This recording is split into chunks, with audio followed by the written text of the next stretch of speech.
इनमें कम से कम 4 से 5 लोग हो सकते हैं। तो भाई हमारे इतने कमजोर भी नहीं थे जो मतलब कोई अकेला मार सके। दोनों ने मिल करके उसकी हत्या कर दी है, ऐसी उन्होंने व्यक्त की। उन्होंने दी तहरीर के आधार पर अभियोग पंजीकृत कर लिया गया।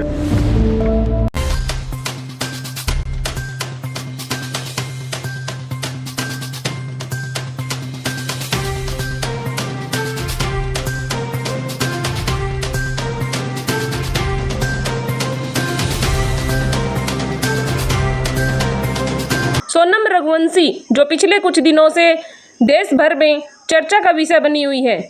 इस पर इल्ज़ाम है कि उसने हनीमून पर ही अपने पति को प्रेमी के साथ मिलकर ठिकाने लगा दिया। मेरठ की मुस्कान, इस पर इल्ज़ाम है कि उसने अपने प्रेमी के साथ मिलकर पति को टुकड़ों में काटकर उसकी लाश को नीले ड्रम में भर दिया था। हालांकि इन दोनों ही वारदातों में शादी के कुछ साल और कुछ महीने ही गुजरे थे, लेकिन कासगंज से जो खबर सामने आई है वो खौफनाक होते हुए रिश्ते की अलग ही कहानी है। जिस औरत के 9 बच्चे थे वो भी प्रेम के चक्कर में कातिल बन बैठी। ये खौफनाक वारदात कासगंज के भैरगन गांव की है। पति को प्रेमी के साथ मिलकर मौत के घाट उतारने वाली रीना पर इल्जाम है कि वो 9 बच्चों के साथ एक शादीशुदा जिंदगी के बावजूद गांव के रहने वाले मुस्लिम युवक हनीफ के से दिल लगा बैठी थी।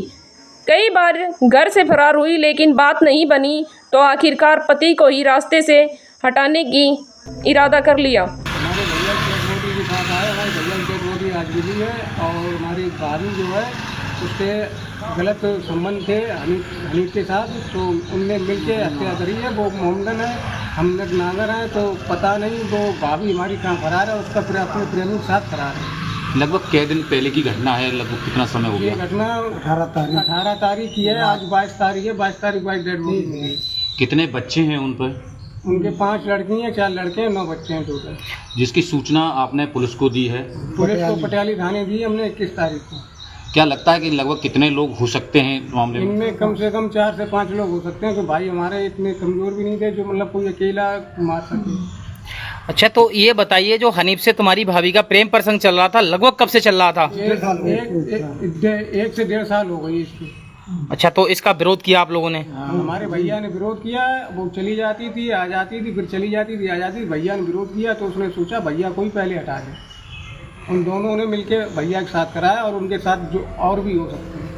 पत्नी घर से फरार थी और रतिराम का कहीं कोई अता पता नहीं था। 4 दिन तक घरवाले रतिराम को तलाशते रहे। चौथे दिन रतिराम का शव ट्यूबवेल ही की होल में मिला तो पूरे गांव में कोहराम मच गई। युवक का शव मिलते ही परिजनों में हड़कंप मच गया। मौके पर पहुंची पटियाला थाना पुलिस ने छानबीन कर मृतक के शव का पंचनामा कर पोस्टमार्टम कराया। कल दिनांक 22/6/2025 को थाना पटियाली में सूचना प्राप्त हुई कि एक व्यक्ति का शव ग्राम भरगैन में एक ट्यूबवेल के अंदर जो उसका हौज बना होता है उसमें पड़ा हुआ मिला। इस सूचना पर पुलिस तत्काल मौके पर पहुंची। शव को निकाल करके पंचायतनामक कार्रवाई की। परिजनों द्वारा, मृतक के परिजनों द्वारा ये बताया गया कि भरगैन गांव में ही रहने वाली उसकी पत्नी और उसके एक भरगैन गांव के ही एक व्यक्ति से उसके संबंध थे। दोनों ने मिल करके उसकी हत्या कर दी है, ऐसी उन्होंने व्यक्त की।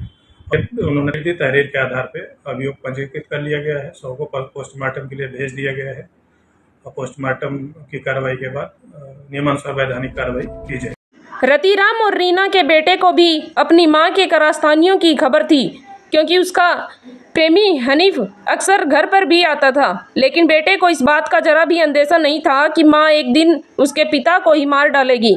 अब रतिराम के परिवार ने मां और आरोपियों के लिए फांसी की मांग की है, लेकिन कलंकित होते रिश्तों की खौफनाक कहानी का अंत कब होगा, ये बड़ा सवाल है। सवाल ये भी है कि रिश्तों के ताने बाने, हत्या, हैवानियत तक कैसे पहुंच गई। इस वीडियो में इतना ही है। बने रहिए आगे की जानकारी के लिए हमारे YouTube चैनल के साथ।